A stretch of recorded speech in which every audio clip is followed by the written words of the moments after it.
செய்கிறாங்கனாக்கா கொஞ்ச நாள் செய்கிறாங்க. செஞ்சதுக்கு அப்புறம் என்ன செய்கிறாங்க அப்படின்னு கேட்டாக்கா, என்னால் மார்க்கெட்டிங் பண்ண முடியல அப்படிங்கிறாங்க.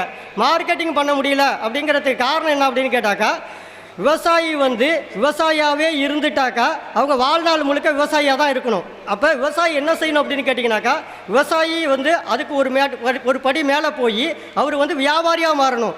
வியாபாரியாக மாறுறது எப்படி மாறுறது நல்லா யோசிச்சு பாருங்க. நான் இருக்கேன் அப்படின்னு வச்சுக்கோமே.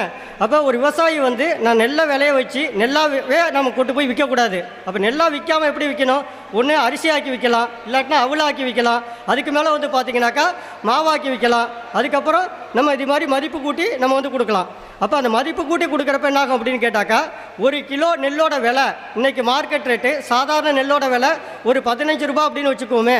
அதே போல் நம்மளோட பாரம்பரிய நெல்லோட விலை 30 ரூபா ஒரு கிலோ அப்படின்னு வச்சுக்கிட்டோம்னாக்கா, அந்த நெல்லை நம்ம மதிப்பு கூட்டுறப்ப அரிசி ஆக்கிறப்ப என்ன